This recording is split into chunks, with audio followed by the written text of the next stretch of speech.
주님께서 여러분과 함께 또한 사주의 영과 함께 루카가 전한 거룩한 복음입니다. 주님이 영광 받으소서. 예수님께서 겟네사렛 호숫가에 서 계시고 군중은 그분께 몰려들어 하나님의 말씀을 듣고 있을 때였다. 그분께서는 호숫가에 대어놓은 배에 도축을 보셨다. 어부들은 거기에서 내려 그 물을 싣고 있었다.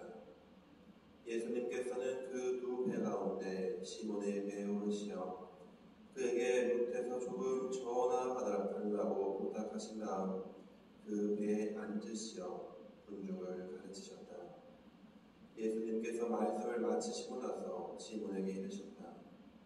기분대로 저어나 가서 그 물을 내려 고기를 잡아라. 시몬이 스승님, 저희가 밤새도록 애썼지만 한 마리도 잡지 못하였습니다.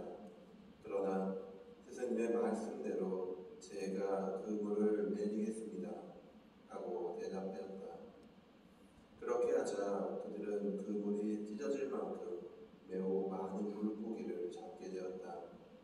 그래서 다른 배에 있는 동료들에게 손짓하여 와서 도와달라고 하였다.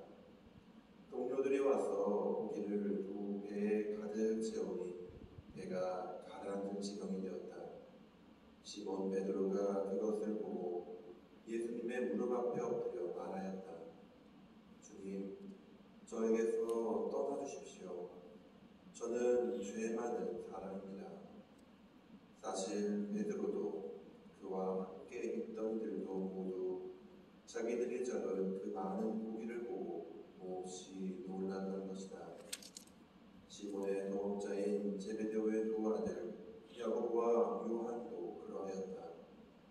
예수님께서 시몬에게 이르셨다. 두려워하지 마라. 이제부터 너는 사람을 낚을 것이다. 그들은 배를 저어다 못에 대어놓은 다음 모든 것을 버리고 예수님을 따랐다. 주님의 말씀입니다. 주님 찬양합니다.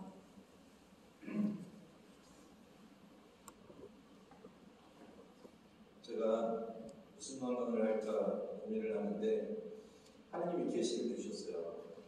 이 얘기 꼭 해라. 그래서 진짜요.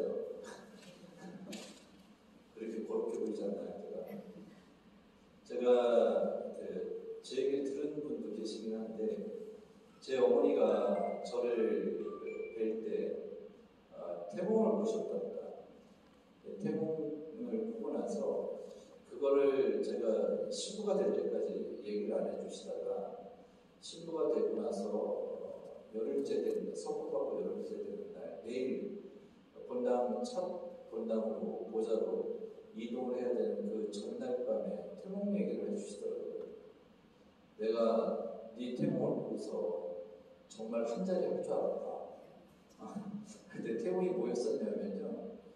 어느 날 정신 차리고 딱 보니까 꿈속에서 큰 높은 그 밑으로 절벽 위에 어머니가 서 계셨답니다. 밑에 그 시퍼런 물이 그냥 팔팔팔 흘러가지고 바다로 흘러가고 내려가고 있었는데 그랬는데 갑자기 시뻘건 태양이 그 물속에서 떠올랐답니다.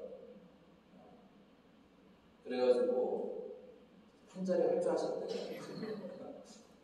근데 이 얘기를 제가 카톨릭뉴스 지금 여기 정혜진 기자랑 술을 먹다 얘기를 해줬어요. 그랬더니 정 기자가 저한테 그러더라고요.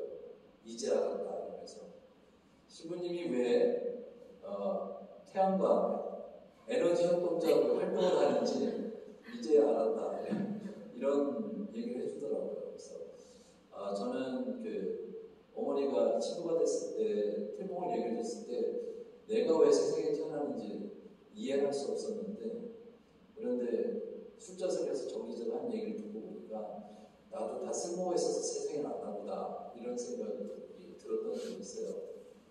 오늘 불현도 그런 생각이 듭니다. 사실 하나님께서 세상에 수많은 생명들, 피조물들을 내시는데 아무 생각 없이 하다 보니까 나온 이상한 제품들처럼 그런 공장에서 기계가 뭔가를 찍어내다 잠깐 오작동 때문에 뭐가 잘못된 이런 제품들이 나오는 그런 것과는 다르지 않을까 하는 이런 생각이 듭니다. 당연히 다 뜻이 있으시니까 우리를 세상에 내셨겠죠.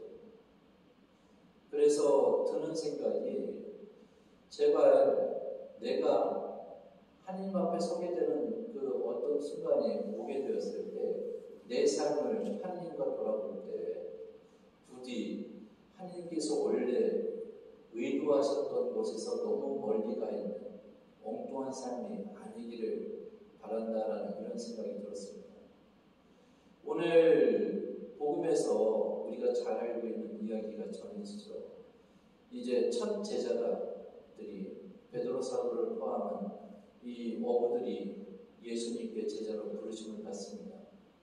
그런데 이 제자들은 당신을 부르기 위한 그런 만남을 중요시 여겼던 것이 아니라 예상보다 훨씬 더 많은 물고기가 잡혔던 이것에 한눈을 팔고 오히려 주님한테 떠나달라고 내 곁에서 나는 감당할 수 없으니 떠나달라고 그렇게 말씀을 드리고 있지 않습니까? 우리도 삶 속에서 이런 과정들이 굉장히 많을 것 같습니다. 우리가 하는 여러 활동들, 또 만나서 생기는 관계, 또 우리한테 주어지는 상황들, 이런저런 것들을 따져보다 보면 도대체 하나님의 뜻이 어디에 있는지, 나한테 무엇을 바라시는지, 그리고 실제로 내가 하나님께 올바로 응답을 하고 있는지 하는 확신이 서지 않을 때가 있을지도 모르겠습니다. 근데 적어도 성경에서 말씀하시는 대로, 그리고 교회가 지향해온 대로 우리보다 먼저 살아오셨던 거룩한 삶을 사셨다고 하시는 그런 성인들뿐만 아니라 우리의 지혜로웠던 신앙의 선조들, 그런 분들의 삶에 비춰볼 때 그렇게 부끄럽지 않은 삶을 살고 있노라면 아마도 우리는 하나님께서 세상에 내신 그 목적한 바 그대로 훌륭하게 살아내고 있는지도 모르겠습니다. 부족하다면 그건 우리 탓이 아니라 우리 맨날 미사 때 내 탓이 확인하는데 우리 탓이겠습니까? 불완전하게 시원찮게 세상에 내신 하나님 탓이죠. 고로 우리가 의지를 갖고 하나님의 뜻에 응답하려고 노력한다면 내 능력이 아니라 하나님께서 우리를 채워주셔서 우리를 통해서 당신의 놀라운 명물을 세상에 드러내실 거라는 생각이 듭니다. 이미 그러한 것들을 많이들 체험하시고 계시리라는 그런 생각이 들기도 합니다. 한번 오늘 이따가 막국수 드시면서요, 나는 태몽을 우리 어머니가, 우리 아버지가 태몽은 또 남들이 또 꿔주기도 한다고 하더라고요. 무슨 태몽을 꿨었나? 세상에 하나님이 무슨 생각으로 나를 이 세상에, 이 시기에, 이 지구에 살라고 세상에 내셨나? 그런 것도 좀 나눠보시면 재밌지 않을까라는 생각이 듭니다. 부디 우리 모두가, 그리고 모쪼록 세상의 수많은 사람들이 원래 하나님께서 원하신 바 그대로 이 세상에서의 삶을 정말로 의연하고 용감하게 훌륭하게 잘 살아내서 원래 하나님께서 바라셨던 바 그대로 하늘나라를 얻을 수 있는 그런 축복을 달라고 청하면서 미사를 함께 보냈습니다.